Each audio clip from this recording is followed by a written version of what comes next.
How is everybody? Good. Yes. How are you? I'm excellent. This is beautiful. Like, thank y'all for being here. Yeah. And give yourselves a hand because y'all are great.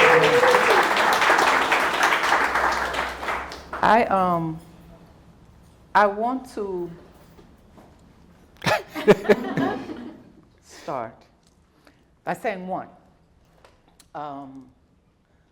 Well, first let's start just by saying give thanks for all of our ancestors, for yours, for coming forward and bringing you here and reminding us of the wonder of not just woman, but the feminine aspect that we all carry. Ashe, yeah. So to remind us consistently of the woman face and feminine side of God when we are so bombarded by this masculine element, so bombarded by this patriarchal element. And we know the thing about patriarchy is that it's not just against women. Patriarchy is also against real men. Mm-hmm. And what that means, right? So what you have come is to show us the beauty of balance. I think about the history of this space and the people, specifically the African people who made up the history and culture and infrastructure of this space. And it says that one aspect of the tradition and spiritual tradition that was carried over, right, from Africa was that of a number 7. But 7, the beauty of it was they would say men would wear in their ears particular cuffs. Cousin, I see you. I ain't seen in a while. 3 cuffs, 3 because 3 they would say represents men. Why would 3 represent men? We'll talk about it later. Learn us. Say it again. There you go. So then 4 represents women. So we know that the left side, this feminine side, right side, they would say with the masculine side. So what the men would do was wear 4 cuffs in one ear, 3 cuffs in another ear, but what it would symbolize was this androgynous aspect of God, right? So what it is that you bring to us is to show us and force us to see the twin. Mm-hmm. You force us to see the wife. You force us to see the mother. You force us to see what went from Father, Son, Holy Ghost. Mm-hmm. You forced us to see the ghost. Yes. Made her plain. So we give thanks for the 6th sense. All right. So in the midst of this, so while he's speaking and we are getting to know Fahamu and getting to know the art and getting to know everything about God snapping and water breaking and black women and everything else and what that means.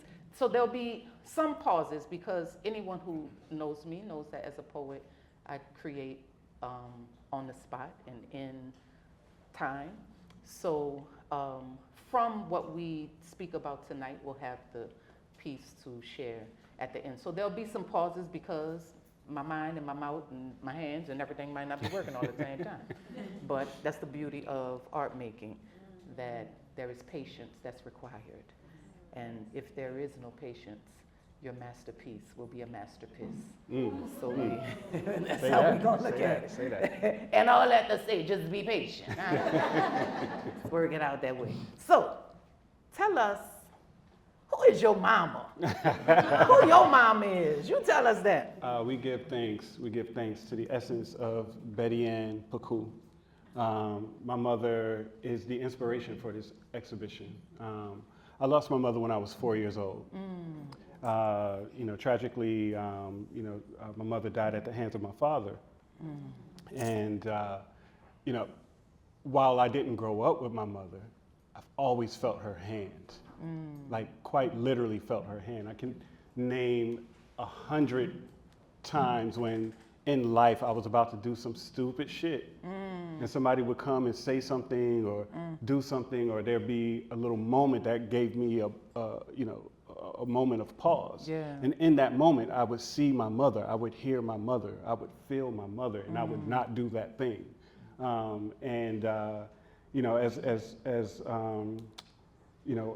I began to develop my voice as an artist, particularly when I was in undergraduate. I had to do a senior thesis exhibition.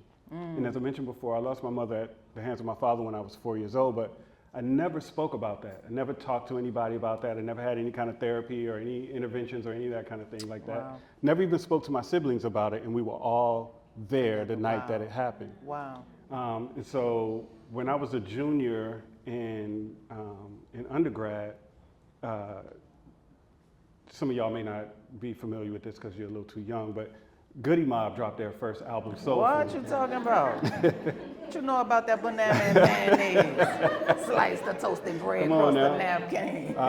But on that album, on Soul Food, there's an album called Guess Who? Yes. Where each one of the guys in Goody Mob talk about the impact of their mother's love and how their mother's love was like this, this intervention for them. And I remember I was sitting in my dorm room listening to the album, and that song came on, and I must have listened to it on repeat. I don't know how long, but it was just on repeat. And while it was on repeat, I started making this piece that I called an Nkisi for my mother. And after I finished it, it kind of sat in the corner of my room, and I didn't know what to do with it. But people would come by and they would see this piece and they would be like, yo, what's that? And at the time I was still trying to figure out, what I was going to do, who I was going to be as an artist.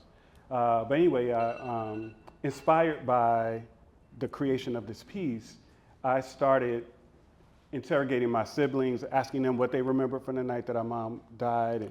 And, this was the first time that we ever had a conversation about it. And I realized that not only did what I remember, was it accurate, but like their versions of the story were also like gave me a broader perspective of the whole scenario. And I ended up making my entire senior thesis based on this night. And I recreated in the gallery an installation that felt like our brownstone apartment in Brooklyn. But on the walls were these images that was the perspective of each of my siblings on, in the night of this event. And ultimately, I was in the gallery that night after installing this work and watching people interact with the work. And some people were, like emotionally, like crying, and they were telling me things like, oh, I haven't spoken to my brother in 15 years, and your work gives me the courage to, Wow, that's good. I was abused as a child, and your work gives me the power to, And it was in that moment I was like, oh, this is what I want to do. This is the kind of art that I want to make. Like, I don't want to make just pretty pictures. I want to make art that means something, that's healing, that's powerful, and that can be transformative. And so, I give thanks to my mom for that because, without that experience, without that narrative, without that journey, without that experience, I wouldn't be who I am, and I couldn't do the type of work that I do. Yes, indeed. Isn't that something? I think about that. So art for you, which is something, even as I'm listening to that, even in the midst of deliberately creating the pieces, but not knowing that this was in fact your calling. So it's almost like in other spaces, even when we think about it for all of us, just for ourselves, what that means to have a calling, not know it, but you already doing it. So it's like from there, I guess, the battery in your back, I'm thinking about now, right? Like now that you have connected the dots, like this is for my mother. And then as you go deeper, for my mother's mother and her mother and her mother and her mother and everything else that comes with that. And for my siblings, you know how they say anybody who grows up in the family, you can have the same parents, but everybody grows up in a different family, right? So we think about this aspect of a different family. What else of your siblings, like who else? Are there other artists that your mother may have produced in your family in this way? Well, most certainly. We're all creative in our own rights. My younger sister is an evangelist, and similarly, she used this tragedy that we experienced as children as the sort of core of her ministry and her practice. My older sister, she's a stylist. My brother is a architect. He works in architecture design and stuff like that. And so, the entire family is, creative. We grew up in church, singing in choirs. I was always, anywhere there was a microphone, I was behind it. Singing, rapping, dancing, whatever I could do. Art has always been my biggest thing. And, people always say, are you the only creative person in your family, or did your family support your art? And I always tell them, like, if I did anything other than what I'm doing now, people's head would explode. They were Right. like, you know, I was doing this since I could pick up a pencil. There we Like, go. you know, never thought about or imagined being anything else. Yes. I like that. Doing this since you were able to pick up a pencil. When I think about this, do you know how many people were probably triggered and had to go back over to read the title of this exhibit? I would hope so. Yeah. I want them to. I want you to think about it. Was it Yeah. just a she? Did he say she? God snap Yes. when she.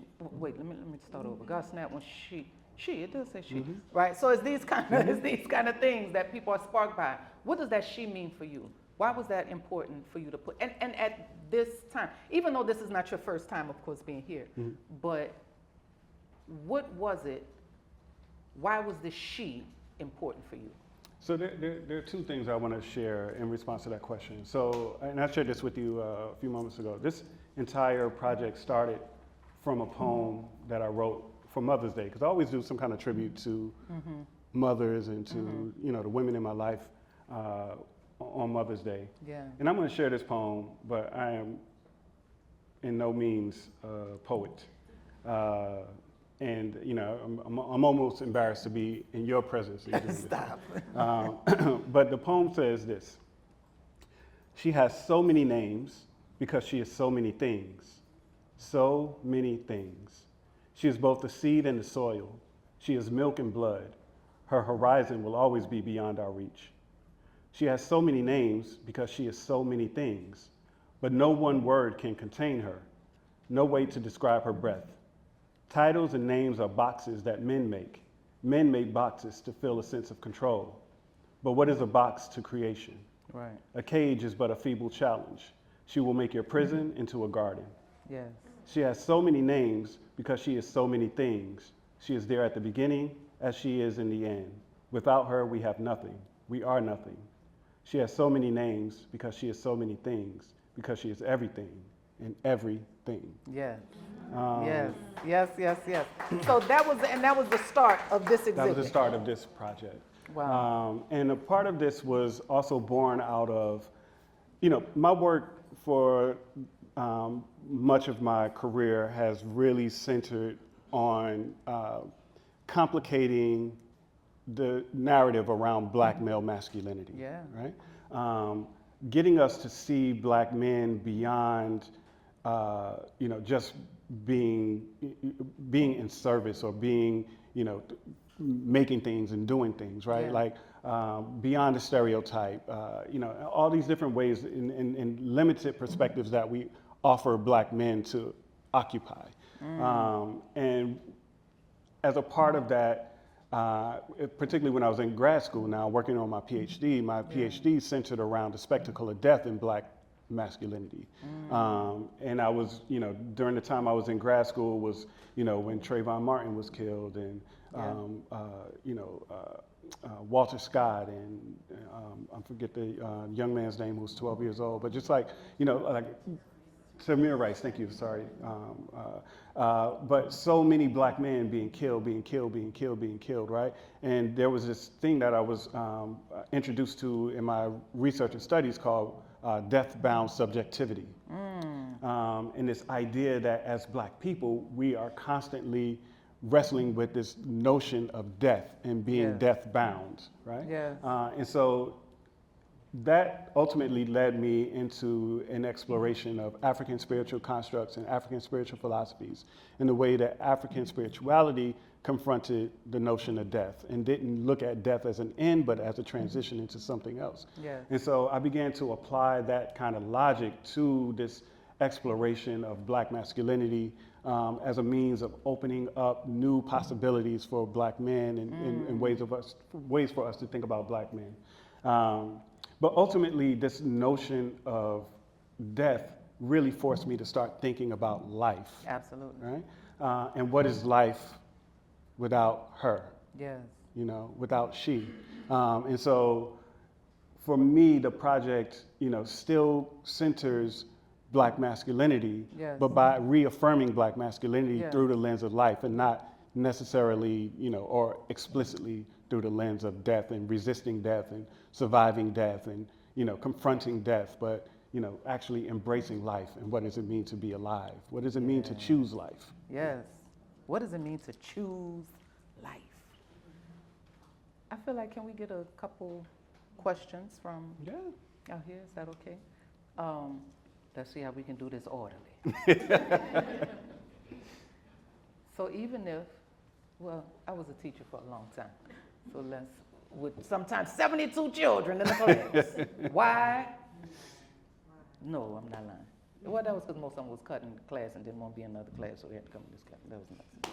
But, so maybe what we can do for now, does anyone have questions, comments, concerns? This is the time for, it's not necessarily the church announcements, but we got some questions. Questions, yes. I'm curious about why you selected this specific form and what the significance of the hair is. So you're referring to these pieces behind us. Yes. These pieces are called the fly girl whisks. Yes. So in a lot of West African traditions, you have what's called the irukere, which is the sacred or ceremonial fly whisk. All right? And a fly whisk is typically made with like a horsetail or cow tail or something like that. But my fly girl whisk actually embrace Black women's hairstyles and adornment. And so rather than using a cow tail as the fly whisk, I'm using Black women's hairstyles. And then creating pieces that refer to specific Black women. So like, for example, this one is Solange, Marseille Martin right behind me, Venus Williams, Beyonce, Serena Williams, Angela Davis, Keisha Cole. And this is an ongoing, series.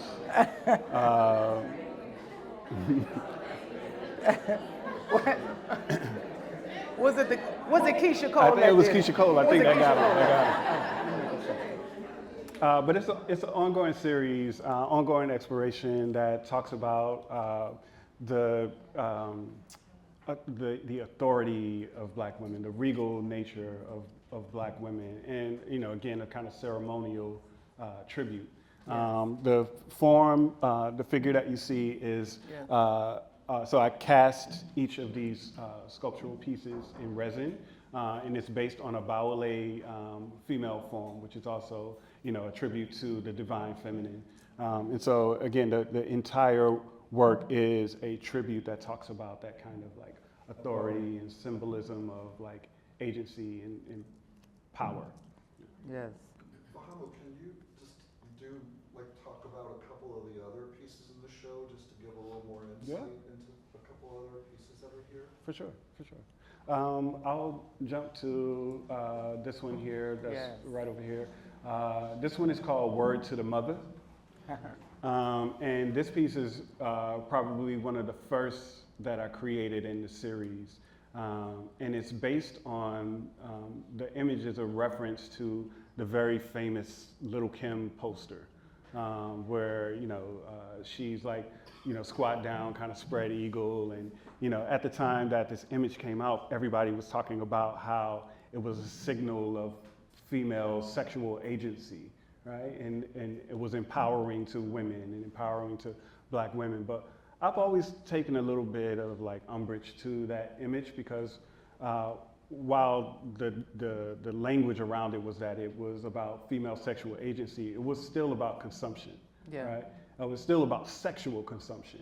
And it was very limiting and very flat. And so I wanted to open up that conversation and open up that image into a different sort of interpretation.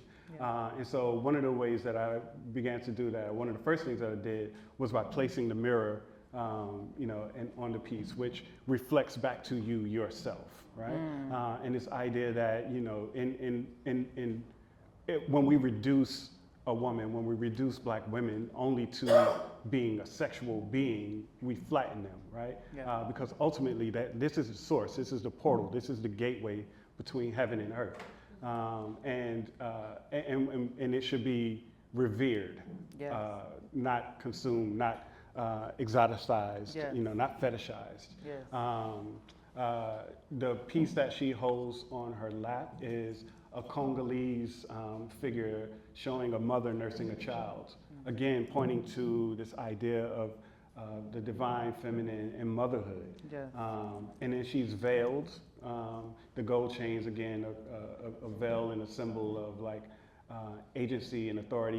You get what I want you to get. Right? Yes, that's good. I got to give a big shout out to my sis Issa because the piece also features the charms from Ire Ajay, which are Adinkra Yes. symbols, which are also empowering. And shout out Baba Luther, her dad. Yes, yes. And you know, it's a big time for him. Yeah. Now in a big time. He's one of our great Babas in the city. Indeed, so, indeed, yeah, indeed. we want to give him some love while we can. Yes, for sure. Let's see, another piece. The green piece over here, which has probably been one of the most liked and reposted images of mine ever on Instagram. It's called Well-Fared Queen. Yes. I don't know if any of y'all like me grew up with food stamp coupons. Yes, the paper. The paper ones. The paper, The not a paper card. ones. Not that Not a EBT card. Not a card. I'm talking about the booklet Yeah. that you had to tear the little Tear 'em coupons out. out You had of. to tear 'em Yeah. out. I don't even know if it was the perforation. I don't Perforated, even yeah. know if it was a perforation. Oh, Just had to tag. many a day I went into a grocery store with my head down in them food stamp coupons. But those coupons and the agency that Black women possessed, you know, in making something out of nothing Yes. is remarkable, right? And so many of the social programs and so many of the things that exist today exist because of Black women's works and Black Yeah. women's effort, right? There's a reference to the Black Panther Party and the People's Free Food Program, right? Yeah. Which is significant because, you know, figures like Afeni Shakur, Yeah. you know, piloted programs that continue to benefit everybody in society today, including things like free lunch programs and Yeah. free breakfast programs, but also things like being able to go to the hospital and being seen, right? Like, Yes. you know, in the 60s and 70s, you could not just walk into a hospital and get seen if you were hurt. Yeah. If you didn't have insurance, they would turn you away. Right. And, you know, Afeni Shakur actually literally wrote the charter that forced hospitals to see everybody, Absolutely. regardless of having insurance coverage, right? And so just thinking about the ways in which or not we, but society tends to belittle Black women as welfare queens and make these kind of stereotypes that are negative and limiting, but without recognizing the power, the agency, the majesty, the magic that has happened from Black women who have taken nothing, literally nothing, Yes. and made it into And something. made it into something. Absolutely. That's what we do. Make a dollar out of 15 cents. Yes. All the time. All the time. Or a food stamp coupon. Or a food stamp coupon. Either way it goes. King Vitamin was a cereal. Yeah, it was. And it King scraped Vitamin. the top of the roof of your mouth. You had nothing, scraggly skin walking from the time with a pound of sugar at the bottom of the bowl. Yep, and a I paper don't crown know on if your y'all know, but head. that's all right. Y'all, it's all right. It's all right. I thought we was home. I thought we was at home. What other questions we have? Some. Oh, we got some. Hey. Can you talk about the orange piece? Oh yes, yeah, that's She's great. one of my favorite Yeah. pieces. So this piece is called Final Form, and this the title of this work, and even the concept to some degree, came out of conversations that I have with a good friend of mine. His name is Devin. We often sit around and talk about reincarnation and evolution and all these kinds of ideas.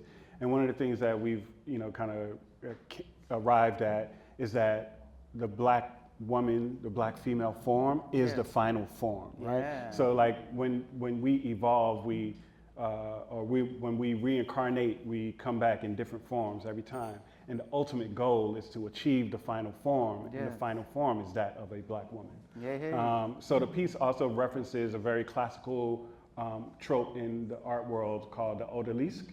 So there's the grand odalisque, and it's typically a white woman lounging, reclining, sometimes being attended by Black women, right? But I flipped the script on that by centering a Black woman in that narrative and making her the epitome of beauty, the epitome of the sort of lounging and, you know, power and majesty.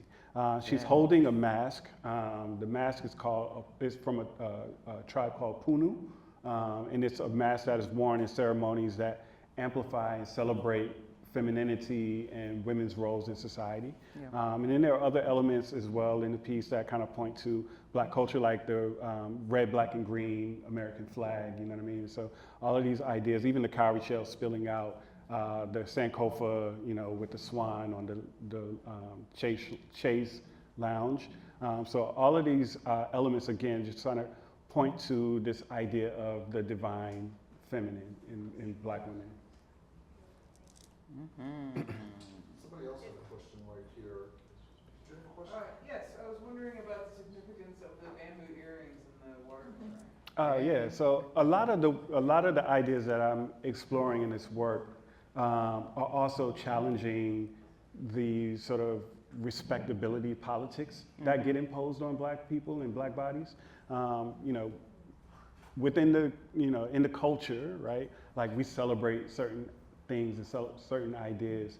And as I was working on this, I'm thinking about like, you know, stuff like Roundaway Girl, you know, like LL Cool J's Roundaway Girl, and, you know, the way he makes this praise song for like what we might call the hood chick, you know what I'm saying?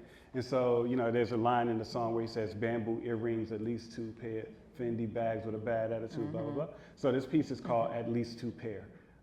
And the bamboo earring for me is a symbol of like, you know, urban Black femininity and adornment, right? Like it's similar to like the nails that you see, like I think they're called, what is it, the term? Stiletto nails, you know, things like that. Like, you know, I'm drawing on all of these elements in the work because I'm also trying to push against, again, this idea of the respectability politics that a Black woman is supposed to show up in a certain kind of way to earn your respect. I'm arguing against that. One of the sort of seminal texts that inspired this work was Joan Morgan's When Chicken Heads Come Home to Roost. You know? And the way she uses the language of hip hop to talk about empowering Black women and pushing, you know, a particular type of aesthetic of Black women outside of, you know, again, these sort of borders that society imposes, and we can open up a space to celebrate Black women in her true authenticity and agency. Yeah, that's good. Sister, you had a question. I did. Is that mask bleeding? No, there's there's actually fabric that's attached to the mask. Okay. One of the things that's Create always the been, mask, yes. Like to hold it. No. It's like when we see masks, typically like in museums and people's homes and things like that, they're separated from the rest of the form, right? Typically a mask in a traditional African tradition is a full body covering. Right? Yes. So there's fabric attached to it. There's, you know, arms, legs, there's bodies to it. The head gets kind of separated out in the Western context. But this particular mask still has a fabric attached to it. I wasn't sure. It's like this is interesting either way. Yeah. If it's blood, what is Yeah. the representation of it? But yeah. I think that's the beauty of what art does and what it is. It's so open to interpretation. Right. It's so open to, which is life, which is why even when you think about your own story, each sibling had a different space, right? Had a different story. So here it is to where it's like, that really, that is absolutely what it looks like, right? So even when we can think about that from that space, the ancestral aspect of it and the blood that we still, you know, we hear that in songs all the time. Our grandmothers and great-grandmothers and grandfathers would sing these songs, "Oh, the blood," right? In so many traditions, we know, "Oh, the blood." The blood is magic. And right here we are, blood and bone, all together, All that. right? What else we got? We got 2 back here. Well, they hype now. We got 3. All right, go ahead, sis. I just wanted to hear the idea behind this piece. It's actually one of my favorite ones. Oh, Mother. Oh, our girl in the back. Yeah, that one, again, another favorite of mine. I just really love the attitude in it. And, you know, again, I wanted to kind of like really kind of stress and stretch the version of Black womanhood that we celebrate. There's this, the tattoos, the earrings, the piercings, right? Like it feels rebellious, but it also feels like ownership. Like I'm in control of my body. And I think that that's a powerful sentiment and a powerful statement. But yeah, I just, for me, it was about the attitude. And the model that I work with, her name is Morgan. She's just a badass. We love it. So, Tell her we can tell. And I just have one more question. Yeah. I'm just curious, with the entire collection, was there a particular piece that kind of initiated the entire collection? Is it that Word to the mother, yeah. She was the first. Okay. Thank you. Mhm. Yeah. And then we had the one behind. There you go. So I was wondering if there are any through lines, like I see the feathers on a couple pieces, and it makes me think of still fly, like some of your past work, and just wondering what are some of the through lines that you have throughout your bodies of work? Yeah, for sure. The probably most consistent, which is in almost every piece that I do, there's a reference to cowrie shells. Yeah. Right, cowrie shells run through every piece that I do, and and it's really interesting. Aspects to cowrie shells that make it such a powerful motif. One, cowrie shells were at one point a form of currency. Absolutely. Right? And so it symbolizes wealth, it symbolizes value. But then there's also the spiritual aspect of cowrie shells. In divination ceremonies, the cowrie shells are thrown on the ground and read and interpreted, to receive messages from spirit. But then cowrie shells are also, used for adornment, but they're also a symbol of fertility and femininity, right? And so even in the works that I do around Black masculinity and that are specifically or explicitly about masculinity, I always put the cowrie shells in to bring a form of balance to it and to bring that feminine energy back into the work. Yeah. But yes, feathers are a big part of what I do in my work as well, because I'm absolutely obsessed with the idea of flight and the idea of Black people flying. And so you'll often see feathers in the work as well. And then more and more recently, there's always a couple of Iriaj pieces embedded in the work too. Yeah. And I that was it. particularly like this choice, but can you discuss the reasoning behind having your subjects look directly at the viewer while we look at the subject? Yeah, it's not something that I always do. I don't always have the subject looking at the viewer, but in this case, I wanted that gaze to be there because, again, I wanted to give the subject agency, right? The subject in the painting agency. So you're not consuming her by looking at her. She's actually engaging you. You have to confront her because she's confronting you. That's very good. And I think that again, in this, specifically as it relates to the reference image of Little Kim, which, again, they try to language as being, female sexual agency, it was still about consumption. I don't want you to consume her. I want you to be in dialogue with her. Yeah, that's good. I don't want you to consume her. I want you to be in dialogue with her. He's a poet. He's a poet. Don't consume. I was going to ask, how would you describe your style? And also, are there any other artists or styles that you're inspired by, in your work? Most certainly. I describe my style as conceptual realism. Yeah.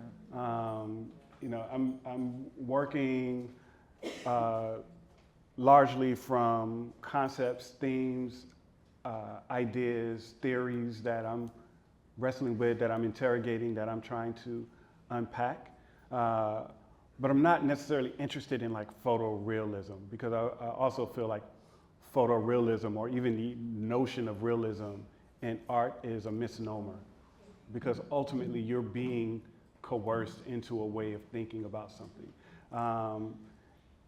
When I started my career as an artist, I first worked as a graphic designer, designing a lot of collateral for like hip hop artists and things like that. And it was during that experience that I first began to understand the power of marketing and the power of marketing to shape your ideas and your conceptions about things.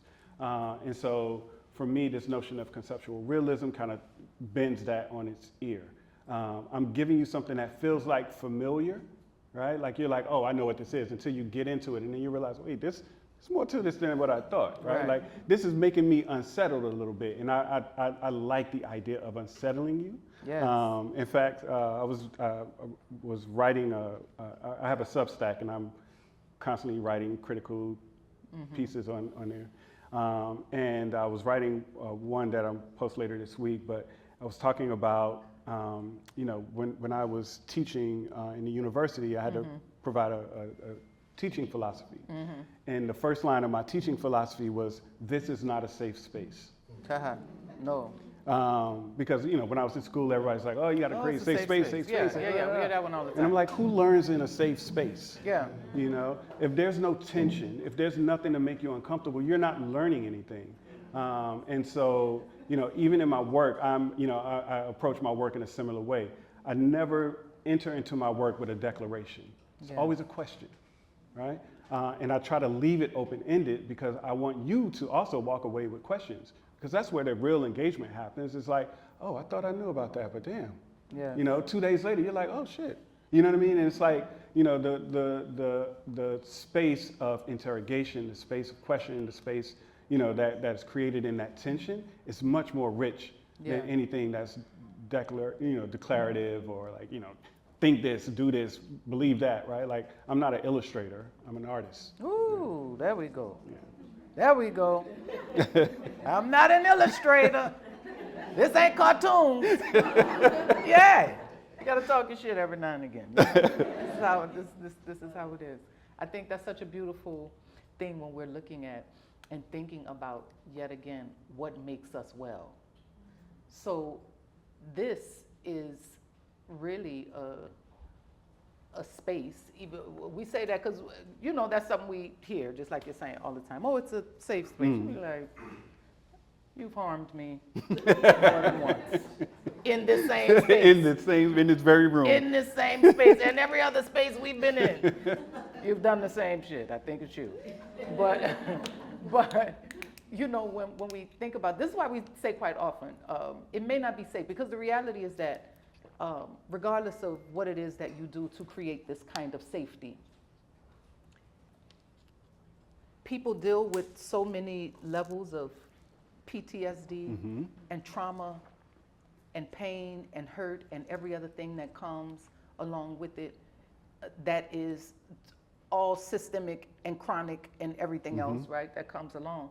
So the reality is that we can create these spaces, but if you don't feel that you are the safe space, then it's going to be the same thing. So this is why it's so important for us, and what art does is that it forces us to become a safe space. It forces me to be a safe space for you. It forces you to be, so you even agreeing to come here and being here and moving along. We will always say in traditions that we practice that for us to come together in this way, our ancestors have already come together in their space. So they've been partying and everything else, and now we just kind of catching up, right? So we come into this space catching up to the true reality of who we are, and then we look around and see each other, and it's like, oh, look at you, and you, and you, and how beautiful you are.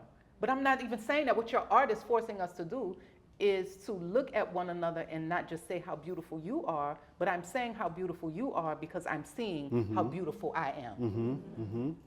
And so what your art does is allow us to figure those spots out within ourselves, allows us to question. As we are questioning you, it's really how we are interrogating ourselves.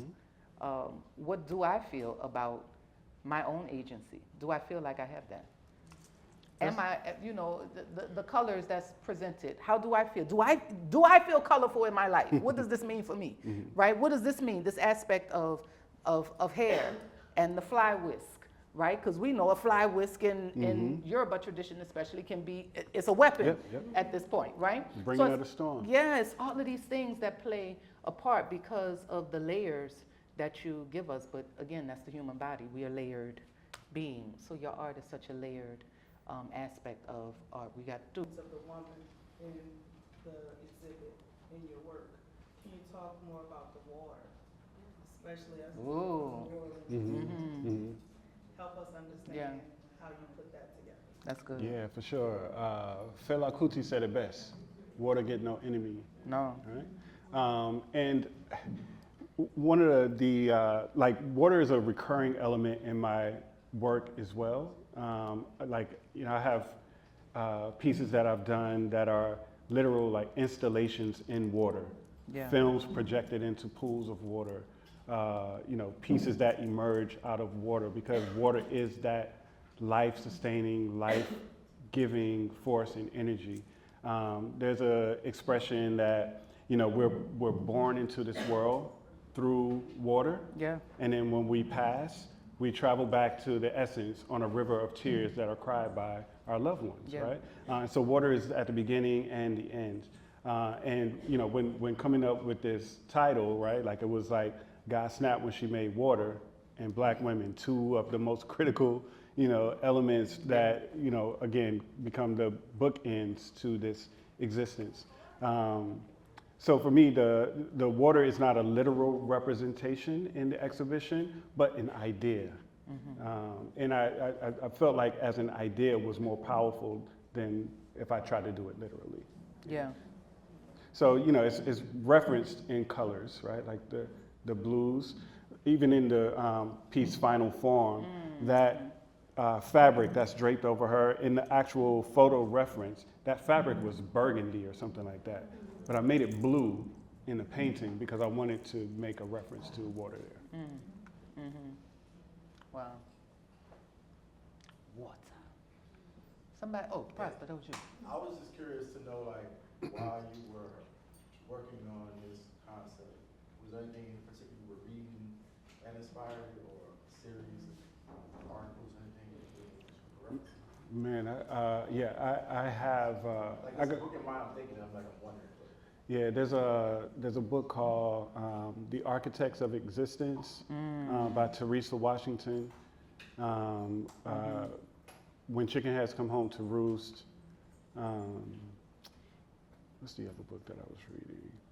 I was reading a lot of Toni Morrison. But also watching, like one of the pieces that I've probably watched at least 40 times now. The Dear Mama documentary on Hulu. So powerful. Yeah. Such a powerful piece. Yeah, it is. Those are the ones that come to mind right off, but I have a whole bibliography because, again, on my Substack, I write about all of this stuff, and I list those sources that inspired the work. Yeah. Can you tell everybody, just in case, for people who may not know, Substack, what do people need to go to read this? What is it, a subscription? How do we do this? How do we? Yes, you can subscribe. You can subscribe for free, or you can pay to subscribe. I'm not mad at that. But my Substack is called it's called The Rewrite, and the link is fahamupecou.substack.com. So it's simple, and you can also find it on like my Instagram page or on my website. All the good stuff. All right, that was we itching. We Okay, I'm gonna go jumping. this way. I work with children, little black girls, most of my professional career, and my heart was just singing because I was imagining them coming in and seeing this. So have you had a sense of children and what they think, especially black children, when they see your work, either this particular exhibit or just see your work in general that stood out for you? Not this exhibit specifically, but I will share a story. A few years ago, I had a show in New York. The gallery that I worked with in New York was in Chelsea, right? It's, you know, storefront, you know, kind of thing. And I had a show up. It was called All That Glitters Ain't Goals. And you know, the work in the show was, you know, very, very like heavy, like hip hop inspired, hip hop influenced, but it was kind of talking about like the excessiveness of hip hop and how, you know, it wasn't necessarily something to aspire to. My gallerist called me one day and told me that he was sitting in the gallery and he saw this group of kids, like 5 or 6 young black boys, you know, like coming from school or something like that, walked by the gallery and they stopped and they're looking in the window and then they left and then they came back and they're looking in the window again and they left and they came back and they looked, and he was like, you know, you can come in, you can come in. And they were like, do we have to pay? He was like, no, it's not, you can come in. So they came in and they're looking at the work and they're like, man, I get this. This is art. I understand this. Like, he's talking about such and such in this one, and this one has a reference to this song, and you know what I mean, like all that kind of stuff. And he was moved by their reaction to the work, because they were like, they literally were like, I see myself in this. Yeah.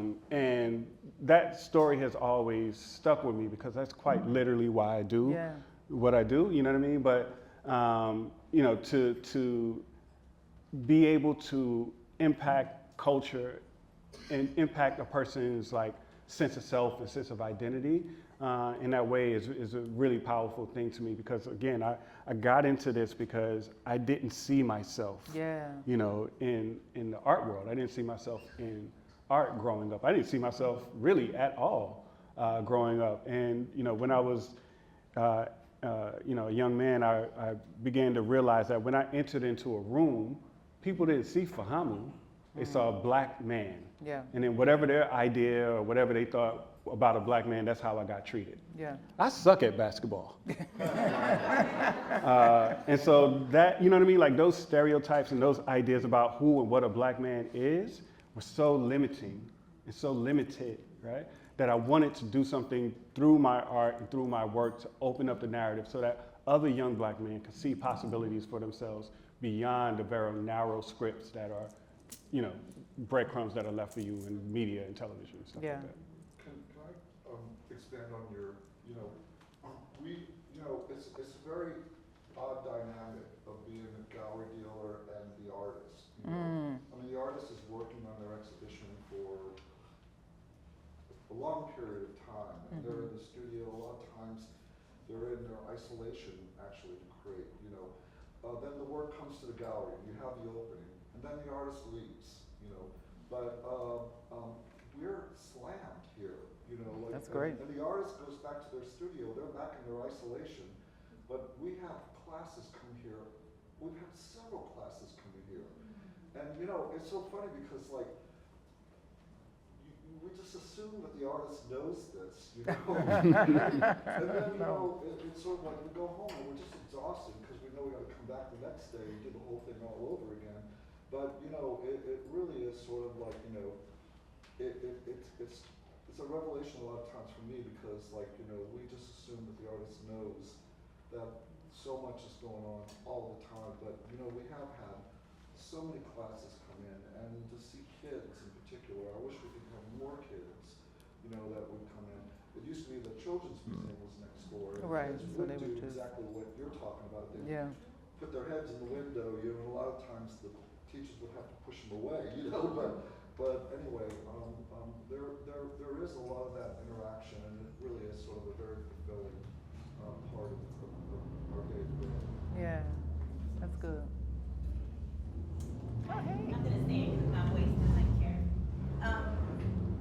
Looking at the European. Yes, it does. It does. It does. You see how you made that happen? This car is coming to validate the wonder of you being a creator. Okay, so I was working in an innovation space one summer at NYU Tisch, and we were 3D printing, and we were looking at some carvings and the idea of like 3D printing, like African artifacts and such. And so I was looking at your artwork, and I see you discussed a lot about the sacred and the secular. Yes. I don't want to say tension, but like the mix or intermingling that happens in your work. But I also see this like ancient and modern tension or mingling that is happening. And I was just wondering if you had any, because we had a full discussion, like debate about whether we should or shouldn't do this. And I'm just wondering if there's any external or internal tensions that you feel in creating artifacts in this way that might have been made with hand, and now you're like casting them and pouring them, and they're now in acrylic. acrylic, Mhm. which is like a different form and function. Mhm. If you had anything to share about that. Yeah, thank you for that question. That's a great question. Yeah. I feel in many regards like it's a birthright. You know, I often tell the story, you know, again, I'm just referring back to my parents, right? Like, you know, I had some interaction with my father, you know, up until his death, you know, back in 2020. One of those first interactions was when I was about 7 or 8 years old. And at this time now, I'm living in South Carolina. I've been adopted and, you know, growing up in this little town in South Carolina. And my name is Fahamu Pecou. I hated my name.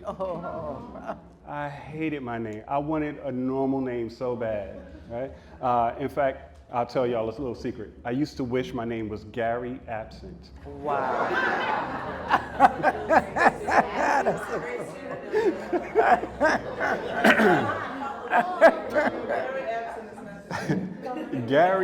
Gary because of Gary Coleman, right? Right, of course, of course. Because Different Strokes was my bag. Yeah. And Absent because, you know, in school we used to line up in alphabetical order, and the only name that I could think of that would put me at the front of the line Was A. was Absent. Right.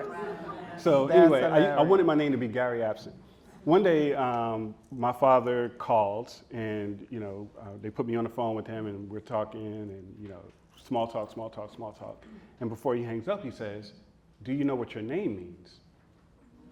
I was like, "My name means something?" Yeah. And he was like, "Yes, Fahamu is Swahili. It means understanding. It's African, and da da da da." He started breaking it down. And mind you, what I didn't tell y'all is that my parents were super Pan-Africanists, right? Like had every intention of like relocating back to the continent and doing all these kinds of things. So all of my siblings have like super like, you know, blaxploitation black names. Right. And after that, I was completely enthralled with anything that had to do with Africa. You know, Yeah. I used to sit around and like draw African masks and sculptures, and like just constantly all day long, like, you know. So I've always been engaged and like deeply moved and inspired by African artworks, and not necessarily thinking about what their initial or original and, you know, function was, but just responding to it because it felt like it was talking to me, you know. And you know, my embrace of African objects in my work, and you'll see that again, there's another through line in my work, that's, you know, juxtaposition of like contemporary or modern Yes. bodies and styles with indigenous African pieces, right? This is a constant like dialogue that I'm having because it is a part of my DNA. It is a part of who I am. And like I said, I feel like it's a birthright, right? And so, you know, I've always had this like questioning in my mind, like as Black American people, what do our masks and sculptures look like? Yes. You know, what are our tribal objects look Yeah. like? And so, you know, I've started incorporating what I feel are those, you know, spiritual or, you know, spiritually imbued objects. You know, one is, you'll see a lot in my work, like the Air Jordan sneaker, Yeah. right? Like this becomes one of those forms Yeah. that we've imbued with this essence. Absolutely. You know, it symbolizes flight and possibility and ambition and aspiration. And so you'll often see Jordans in my work, you know. Again, the you know, things like the cowrie shells and the mask and, you know, all these kinds of things. Like this is me trying to create or craft or define, you know, what our tribal objects might look like. Yeah. So Fahamu and Sunni, do y'all have some closing remarks that you'd like to make? We I think do, Sunni, actually. I think Sunni got a poem. We actually do. My word. Let's see. Let's see.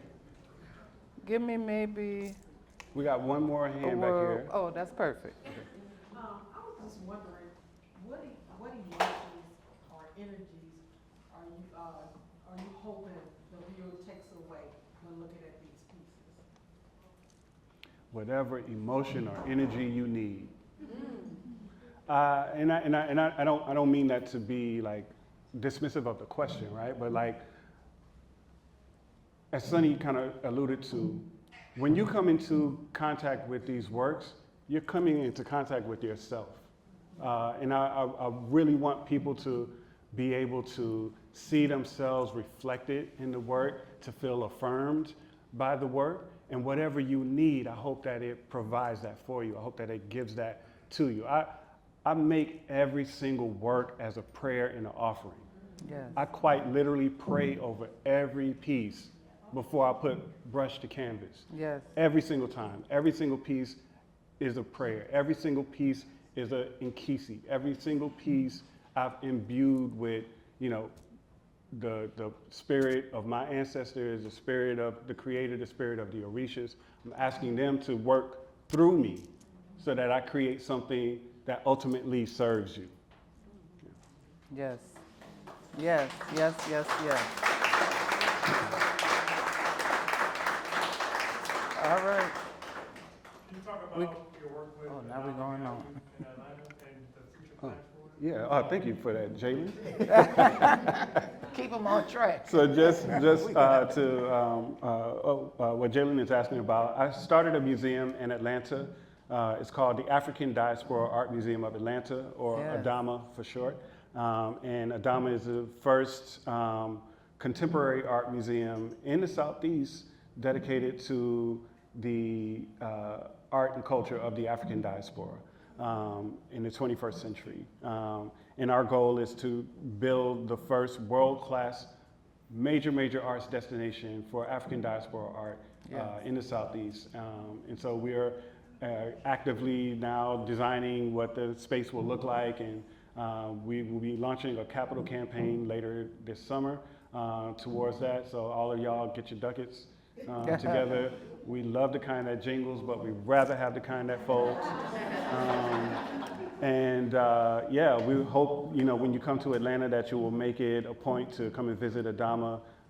We're located in a historically black neighborhood, which is also an important and very significant aspect of what we're building and what we're communicating to our community and to the culture.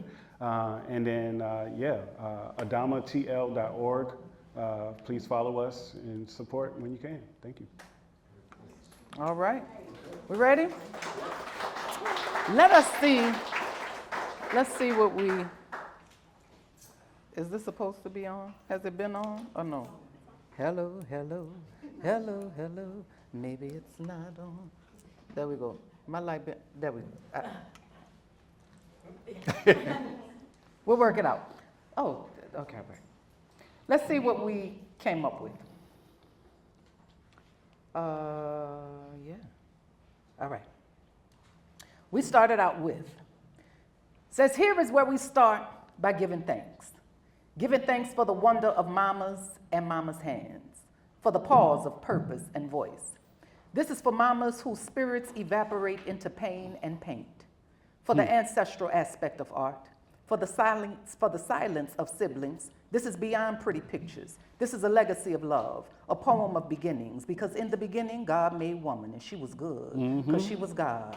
And ain't God good? Because she got the whole world in her hands, all the little bitty babies, from the cradle to the grave. There is no death here, only life. And what is life without her, without she? This is an affirmation of black masculinity. We so fly, we divine. Word to your mama, and my mama, and your mama, my grandma, and your grandma. They were sitting by the fire, better yet, by Arthur Roger, talking about women and spirit and agency, because you get whatever I give you.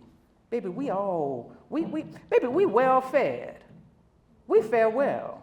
We wave goodbye. We wave goodbye to old narratives of fetishisms. This is the final days, and here is the final form. This is black woman wealth. This is elegance and excellence. We bamboo earrings, at least 2 pair. We abundant. We always. We everlasting. We blood and bone, stretching into new versions of black womanhood. Yeah, I got an attitude. You should too. I'm so bad. I'm so bad. I'm so bad that I'm so much myself. I see me when I look at you. I'm so big. So big you can't consume me. Old folks will say your eyes is bigger than your stomach. Makes you uneasy, makes you nauseous. But ain't that what art does? Makes you question, makes you interrogate, makes you flow into the water of wisdom, flow into the water of wakefulness, or we are alive, smiling at the little girl inside, the inner child who just needs to know that she is safe, that he is safe. This is true impact. This is a mirror. This is for the black boys and men who don't know basketball, but they do know beauty. This is how we carry our voices above the rumble, how we are innovation and intuition. This is our birthright, as abnormal as Gary absent. But you know what one of our elders said. One of our elders said that the normal will never be normal as long as the abnormal defines what normality is. This is Fahamu, how we understand ourselves, and how we understand one another. Oh, you who were sent to show us our grandeur, you who guide us to whatever energy and emotion we need, you who show us the essence of prayer, how we are brought closer to our own lineage, you, divine servant and architect. You show us our existence. You show us more of how God snaps and then how she puts us all back together again. All right. You all did it. you wrote the community poem. So Fahamu, we're giving thanks for you. We're giving thanks for you. We give thanks for you. Yes. I'm assuming you are Arthur Roger. All right. So we're definitely giving thanks for you as well. And just for everybody coming together. For the fact that when you come to a place, you don't just come alone. That you come with your lineage. That you come with all of your people. That you come with all of your stuff. And that this was a space that was able to hold all of it. That this was a space that's able to hold the whole you. And that's something that you have opened up for us. That through your art, we are able to see the fullness of who we are. We are able to see the fullness of the cross, right? So what that means, right? This is not just, the cross is not just for the Christian, but the cross is what it is that you're doing here to show us this juxtaposition that you've been talking about. So we are beyond grateful for you. So what we want to do is, we want to keep the clap going. We want you to feel, because keep the clap going. Because the clap, why this is important is because it's not just you clapping for him. It's you also clapping and honoring his ancestors that have been cheering him on. It's as you're doing this, you are clapping and cheering for yourself and your own ancestors for guiding you to this space so that we could all be together in this essence of communal healing. That's really what this whole thing is about. That this was not just a space for art's sake. That this is a space of art for our heart's sake.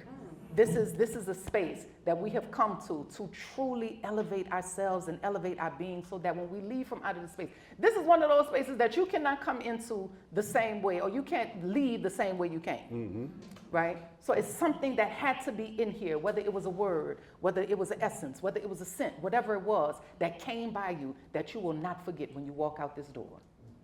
So I am grateful that we could all come together and be here and just keep growing and showing in a time where war is the call, in a time where everything else non-black is what is elevated, and here we are saying, come on. Certainly not.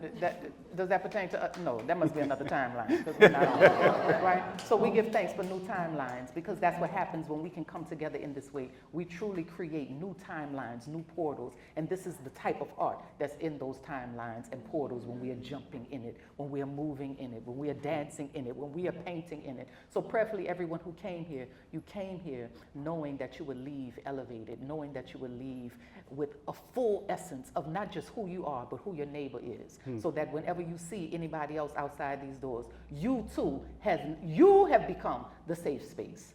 So we're giving thanks that we have not just created one safe space, as in Arthur Roger, oh yeah, we come here, this is a safe space. No, we're saying however many people are in here, that's how many safe spaces we have in here.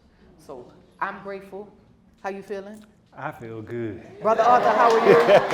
We're giving thanks. Thank you, brother. Thank you, Thank you, family, for gathering.